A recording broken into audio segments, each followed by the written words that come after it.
आइए, सुनिए, देखिए, समझिए सनातन सत्य। जैसी दृष्टि वैसी सृष्टि, दृष्टि विज्ञान। कुदरत, कुदरती रचना एवं कुदरत के कानून से शाश्वत सुख की प्राप्ति। जोधपुर के परम पूज्य महात्मा उपासक प्रोफेसर डॉक्टर सोहन राज तातेड़ के निर्देशन में सनातन सत्य। जैसी दृष्टि वैसी सृष्टि, दृष्टि विज्ञान।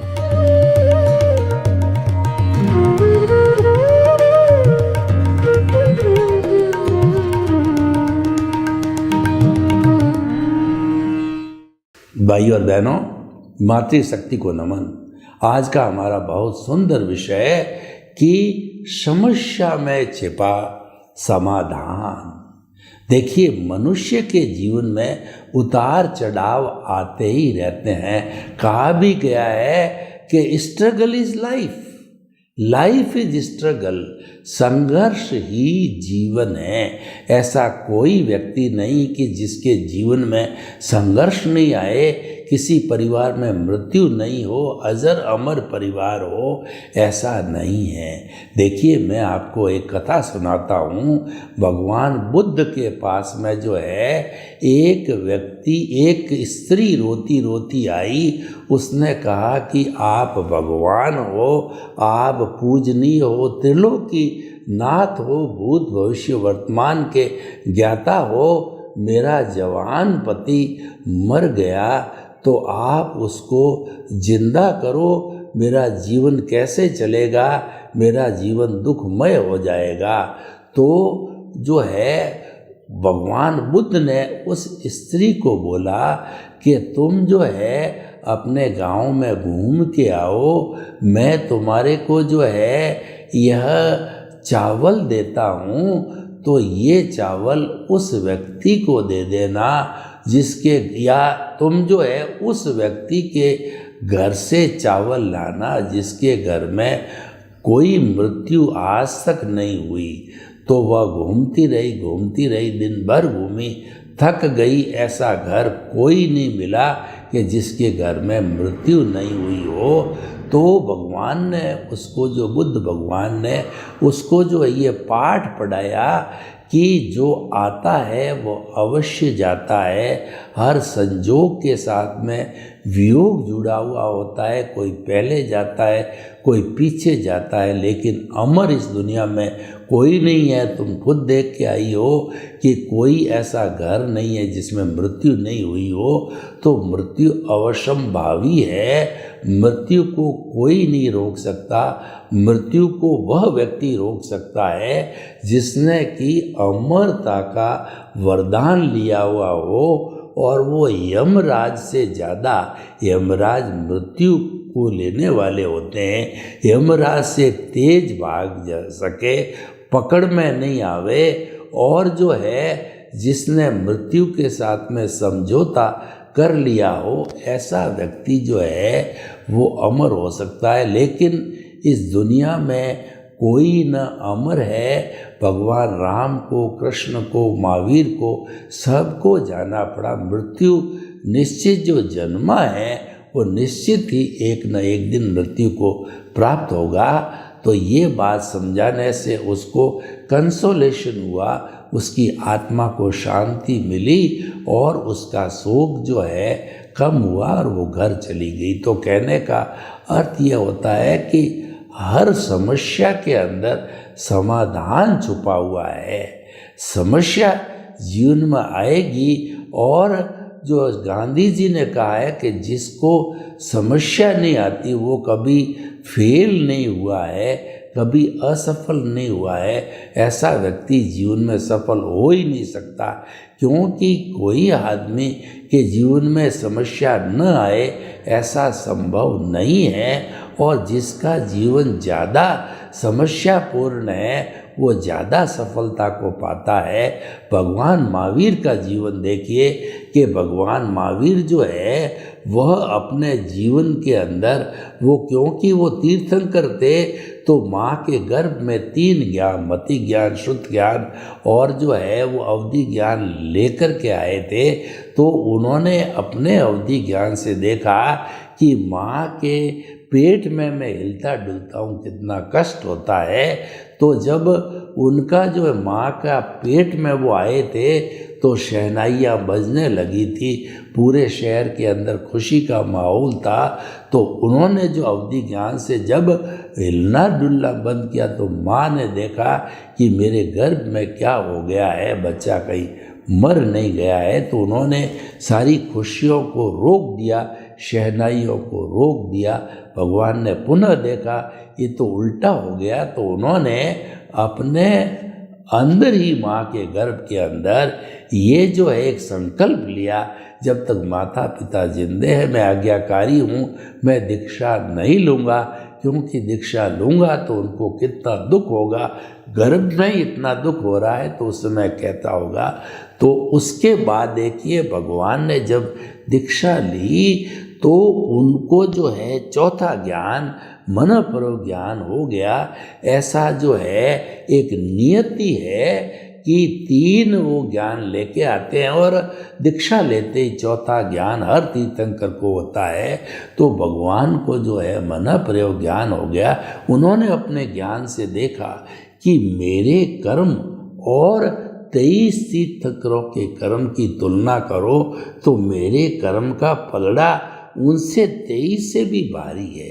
तो उन्होंने कहा, उन्होंने देखा कि क्योंकि वो अवधि ज्ञानी थे, 12.5 वर्ष में इन कर्मों को खपाना है, तो उन्होंने वोसरे कर दिया।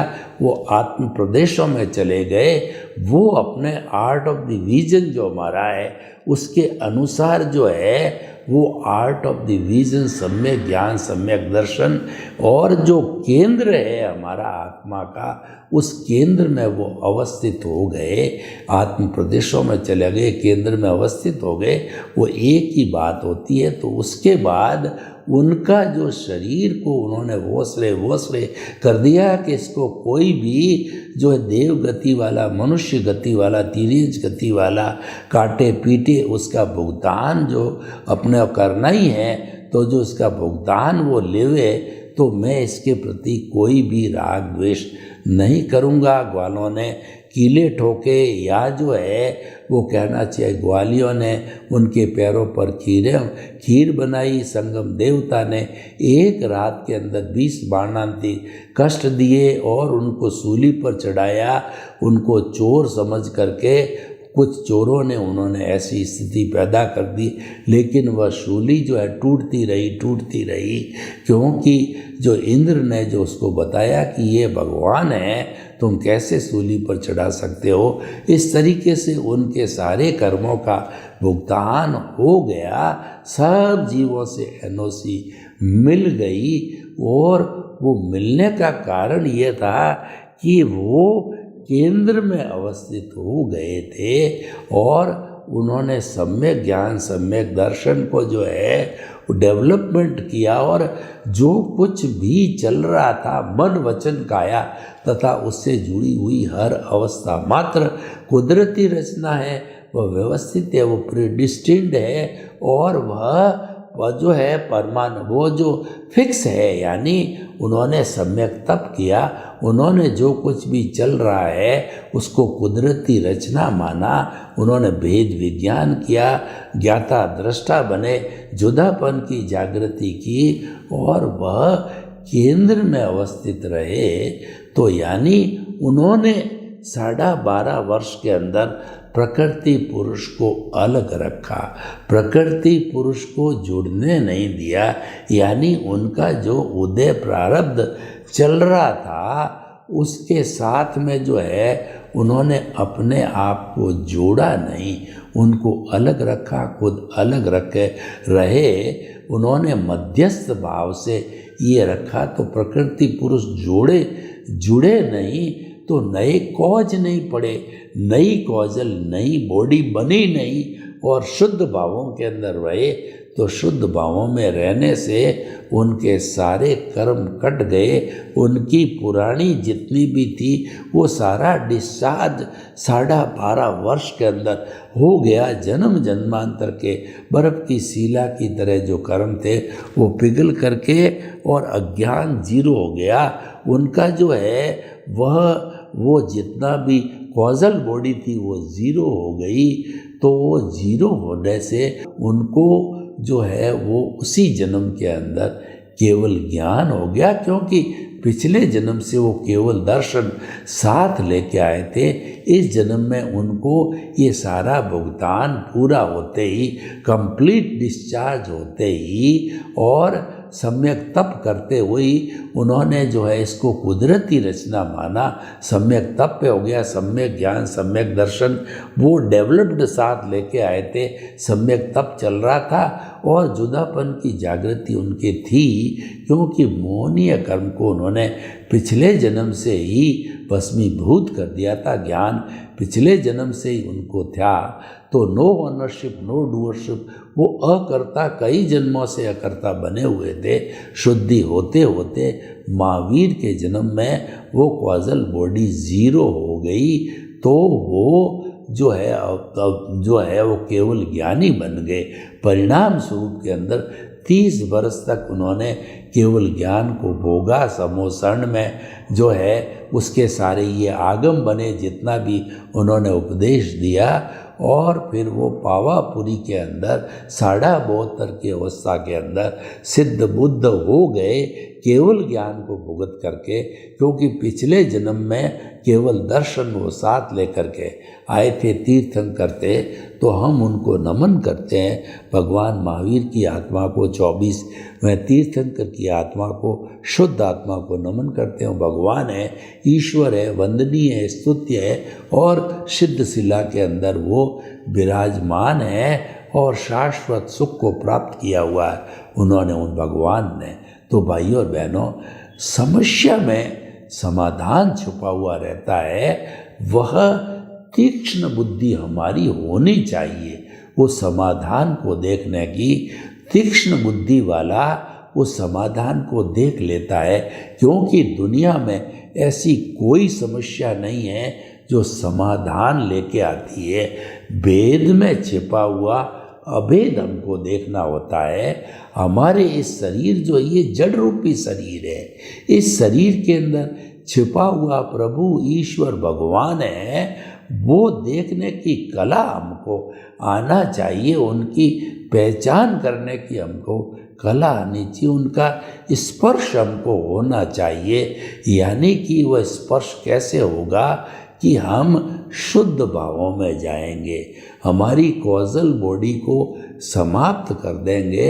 यानी कि जो कुछ भुगतान चल रहा है उसके साथ जुड़ेंगे नहीं, प्रकृति और पुरुष को जीवन भर अलग अलग रखेंगे। वो रियल पुरुषार्थ है और वो हमारा सम्यक तप है।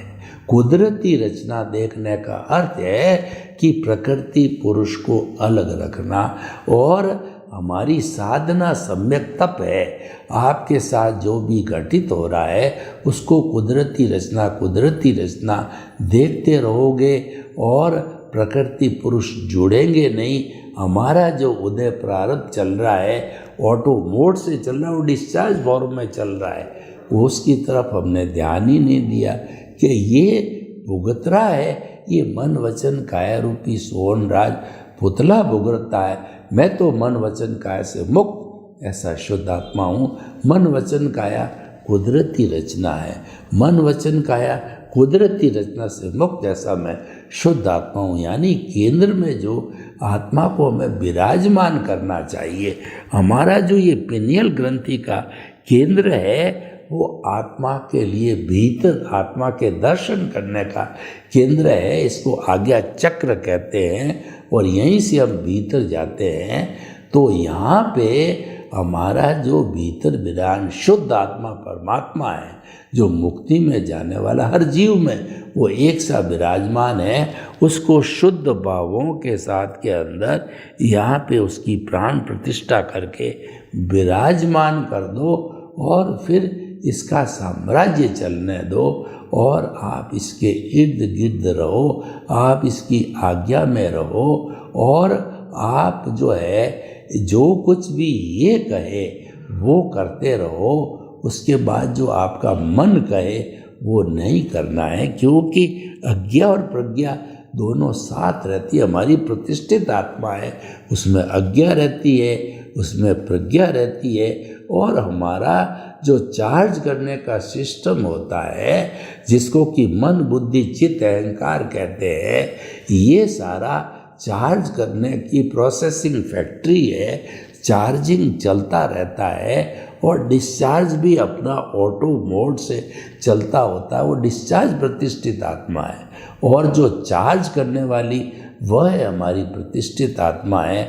और प्रज्ञा है वह जो है जुदापन की जागृति करती है, ज्ञाता दृष्टा बनाती है, और वह वेद विज्ञान करती है, यानी कि वो प्रकृति और पुरुष को मिलने नहीं देती, दोनों को अलग अलग मानती है। मैं शरीर नहीं हूँ, मैं तो शुद्ध आत्मा हूँ। शरीर तो पिछले जन्म के कर्म के भुगतान के लिए मिला हुआ होता है।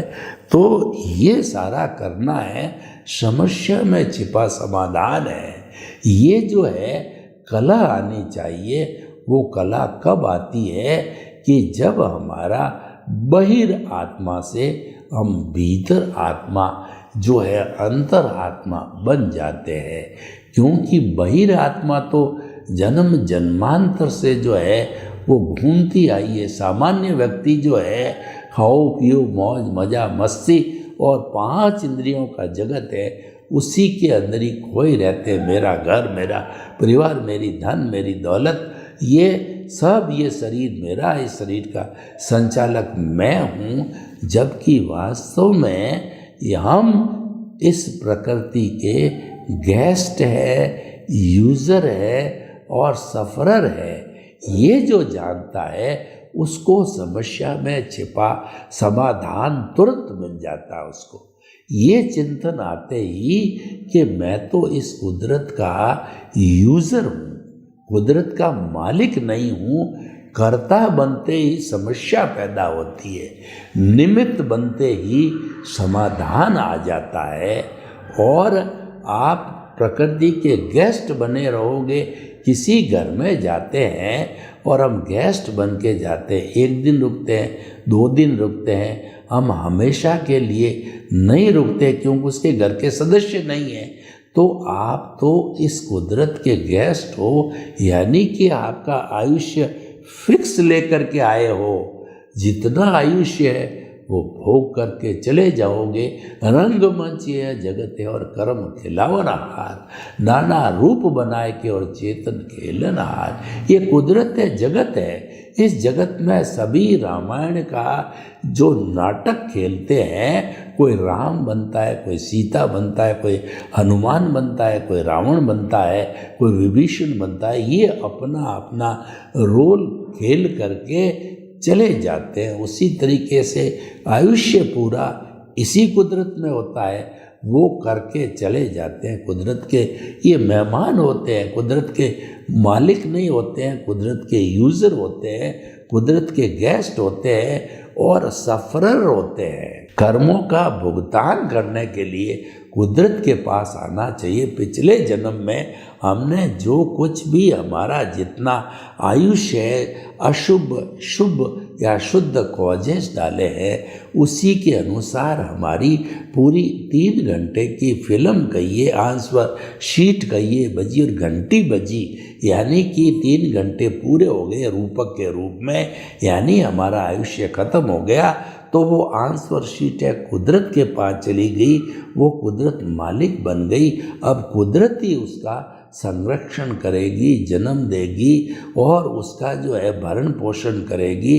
और लास्ट के अंदर ये पंचभूत का पुतला जब समाप्त हो जाता है, यानी गेस्ट चला गया, सफरर चला गया और यूज़र चला गया, तो पंचभूत का पुतला इसी कुदरत में, पृथ्वी में, जल में, अग्नि में, वायु में और आकाश के अंदर वो मिल कर के और समाप्त हो जाता है। अगर कॉजल बॉडी है आगे जन्म लेगा, कॉजल बॉडी समाप्त हो गई, जीरो हो गई, तो वह मुक्ति को भी चला जाएगा।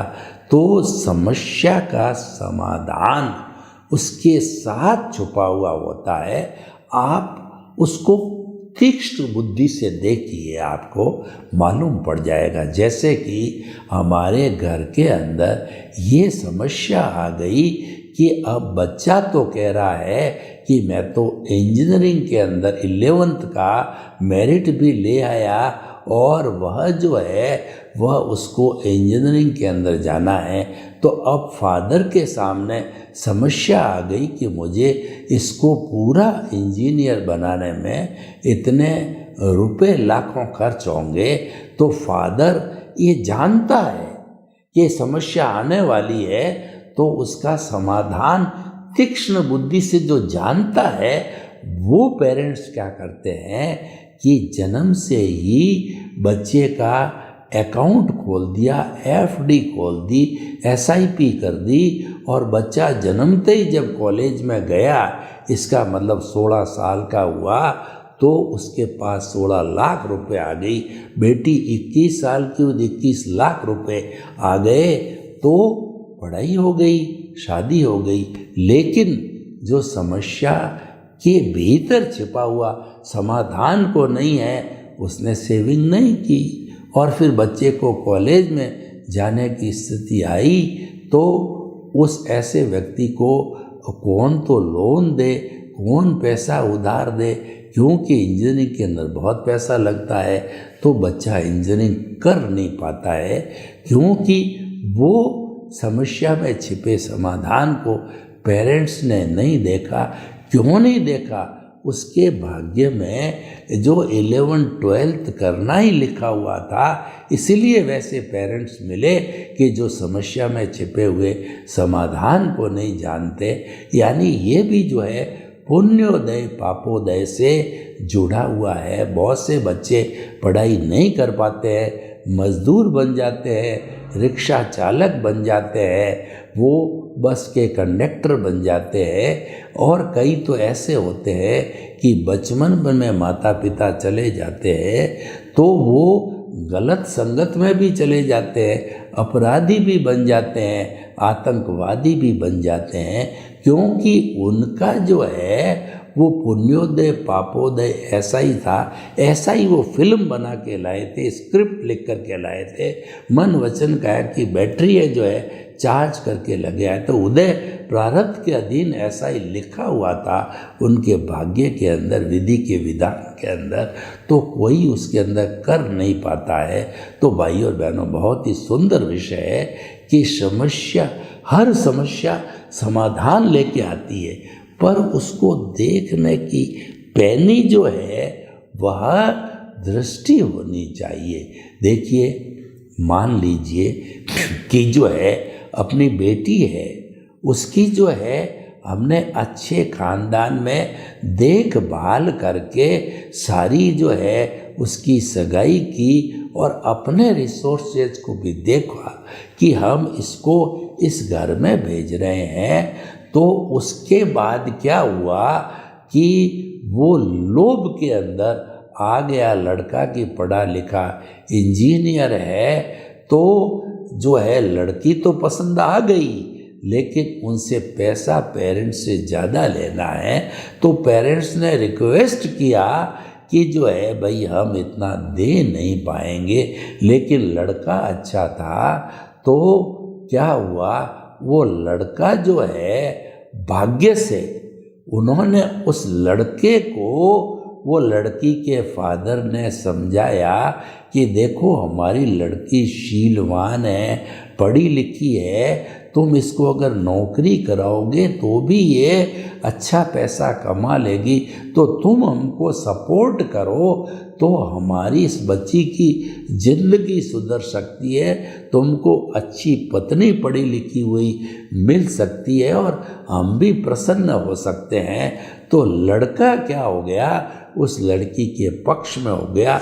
उन्होंने अपने फादर को कहा कि हमको दबाव नहीं डालना है, मेरी भुजाओं में ताकत है, मैं कमाऊंगा और ये भी पढ़ी लिखी है, ये भी कमाएगी, दोनों मिलके हम बहुत अच्छा पैसा कमा लेंगे। ये चरित्रवान अच्छे स्वभाव की लड़की है तो ये हमारा जीवन अच्छा चलेगा। तो ज़्यादा फोर्स हुआ लड़के का, तब माता पिता ने अपनी जिद छोड़ दी। तो देखिए समस्या आई पर वो समाधान छुपा हुआ था, उस लड़के को अपने पक्ष में किया। यानी उसका फादर जो है वो तीक्ष्ण बुद्धि का था, वो समस्या में छिपे हुए समाधान को देख रहा था। तो जो तीक्ष्ण बुद्धि वाले होते हैं, बुद्धिमान लोग होते हैं, योगी पुरुष होते हैं, अच्छे चरित्र वाले होते हैं, भगवान में विश्वास करते हैं, गॉड हेल्प दोज जो हेल्प देमसेल्व्स, ईश्वर उसकी मदद करते हैं जो स्वयं की मदद करता है। तो ईश्वर उसको बता देते हैं, स्वप्न में कहिए या उसके विचारों में आ जाते हैं, ये काम ऐसे ऐसे करो हो जाएगा, और उसका काम हो जाता है क्योंकि वो अच्छे चरित्र और वो जो है वो ईश्वर में विश्वास करने वाला है। पाप भीरू व्यक्ति है तो उसका रास्ता कहीं न कहीं से निकल जाता। Where there is a will there is a वे।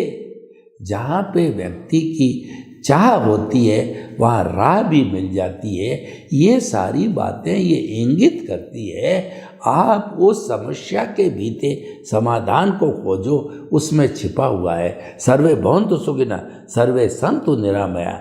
लोग के जीवों को सुख मिले, शांति मिले, आनंद मिले और हमारे आने वाली समस्याओं के भीतर छुपे समाधान को हम ढूंढ करके और शाश्वत सुख को प्राप्त करें।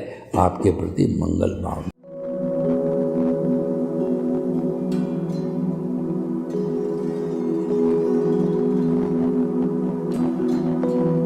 एक ऐसा अंतर्राष्ट्रीय ख्याति प्राप्त मानव जो गुरु प्रेरणा से पिछले 20 वर्षों से वानप्रस्थ जीवन जीते हुए 24 घंटे मानवता की सेवा में संलग्न है।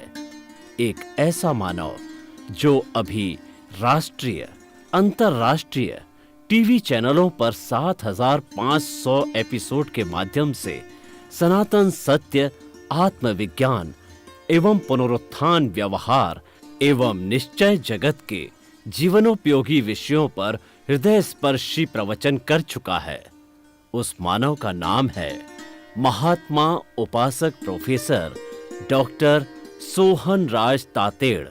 प्रोफेसर तातेड़ द्वारा योग, दर्शन, शिक्षा विषयों पर रचित पीएचडी स्तर के 250 शोध ग्रंथ भारत के 100 प्रतिष्ठित विश्वविद्यालयों में शोधार्थी पढ़ रहे हैं तथा वे सभी शोध ग्रंथ वहां की सेंट्रल लाइब्रेरियों में उपलब्ध हैं। महात्मा सोहन राज ने अभी तक हजारों स्कूलों, कॉलेजों, विश्वविद्यालयों एवं संस्थाओं में सेमिनार, वर्कशॉप, कैंप लगाकर लाखों विद्यार्थियों को योग, दर्शन, शिक्षा का प्रशिक्षण देकर उन्हें सुसंस्कारित किया। डॉक्टर तातेड़ ने भारतीय संस्कृति उत्थान के 4000 से अधिक समसामयिक विषयों पर आर्टिकल लिखकर ऑनलाइन जर्नल, पत्रिकाओं, वेबसाइट्स पर प्रकाशित किया, जिसका उपयोग लाखों पाठक कर रहे हैं। उपासक तातेड़ के 5000 से अधिक आज का सुविचार, आज का शुभ संदेश, आज का मंगल भावना योग आदि चिंतन websites, Twitter, blogger, Facebook, YouTube माध्यमों से लाखों लोग अपना जीवन निर्माण कर रहे हैं।